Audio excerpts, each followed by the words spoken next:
बिल्कुल। और देखिए जो ये पीछे कार्यकर्ता खड़े हैं ना, ये बार बार ये कह रहे हैं कि देखिए हमने जो मेहनत की है उसी का नतीजा ये है कि आज ये नतीजा निकलकर सामने आया है और बीजेपी एक बार फिर से सरकार बनाने जा रही है। आप बताइए किस तरीके से इस जीत को देख रहे हैं और किसे इसका कहेंगे कि आखिर क्या मेहनत, कितनी मेहनत, और आखिर सीएम नायब सैनी जनता के बीच में क्या वो मुद्दे लेकर पहुंचे जो आज जनता ने उन्हें ये प्यार दिखाया। आज इस कुरुक्षेत्र की धर्मभूमि पर यहाँ पर आज हम ये पूरा जो जीत का परचम है वो माननीय नरेंद्र मोदी जी की जीत है, माननीय अमित शाह जी की जीत है और माननीय हमारे नायब सैनी जी की जीत है, जिन्होंने 36 बिरादरी को साथ लेके यहाँ से जो चुनाव लड़ा और वो सबको सबका साथ सबका। ये बात बड़ी बात है जो यहाँ पर कही जा रही है पुनीता, ये जो बीजेपी इस बात को समझ चुकी थी। शिवम त्यागी, मैं आपसे समझना चाहती हूँ, बीजेपी क्या इस बात को समझ गई थी कि 35 बिरादरियों को हमें कैसे साथ में लेके चलना है, 18 नए चेहरों को किस तरीके से लेना है ताकि वो समीकरण जिसको बिगाड़ने की कोशिश की जा रही है वो ना बिगड़े और साथ में आए?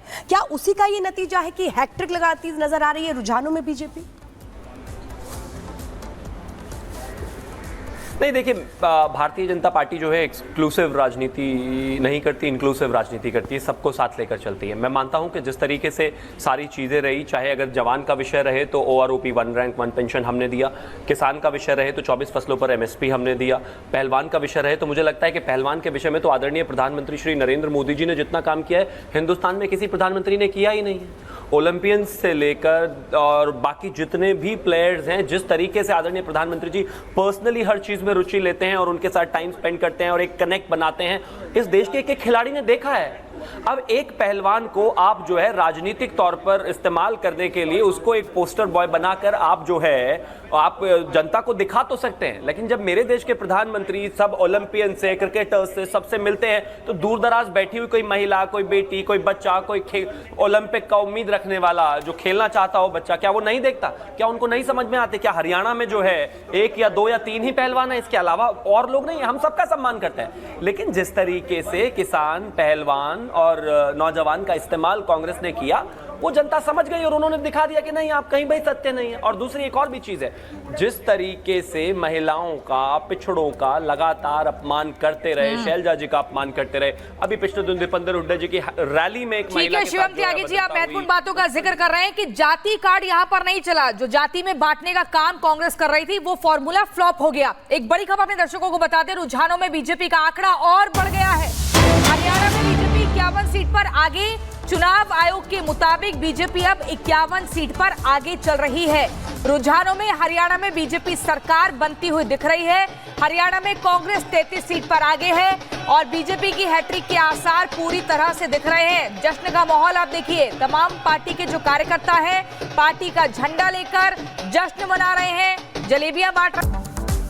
नमस्कार, आप देख रहे हैं रिपब्लिक भारत, आपके साथ मैं हूं श्वेता त्रिपाठी। प्रियंका और मीनाक्षी भी इस बुलेटिन मेरे साथ मौजूद है। लगातार बड़ी कवरेज जारी है, जिस तरीके से रुझान सामने आ रहे हैं। हरियाणा में तीसरी बार बीजेपी सरकार बनाती नजर आ रही है। जो रुझान है उन्होंने जबरदस्त बहुमत दिलाया है।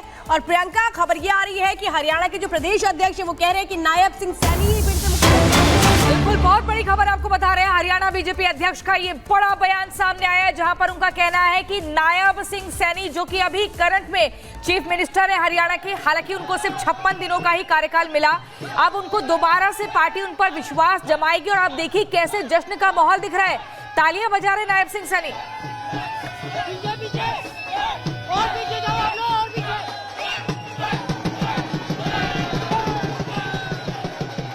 जिस तरह से पहले जो शुरुआती रुझान आए, लग रहा था कि बीजेपी पिछड़ रही है, लेकिन बीजेपी ने जिस तरह से दिखाई है, पकड़ दिखाई है, किस तरह से देख रहे हैं आप बीजेपी को? ये पकड़ हरियाणा की जनता का आशीर्वाद, भारतीय जनता पार्टी के कार्यकर्ताओं का मेहनत और लगातार 10 वर्षों से जो पारदर्शी सरकार, सबको न्याय देने वाली सरकार 10 साल हरियाणा प्रदेश में रही है, ये उसी का रिजल्ट है। हरियाणा की जनता ने आज तीसरी बार भारतीय जनता पार्टी की सरकार पर मोहर लगाकर कमल के फूल को जिताने का काम किया है और अभी रिजल्ट आने बाकी हैं। बाकी मुझे रुझानों से ये लगता है कि स्पष्ट बहुमत की सरकार हरियाणा प्रदेश में भारतीय जनता पार्टी की तीसरी बार बनेगी और हरियाणा में एक इतिहास दोहराया जाएगा।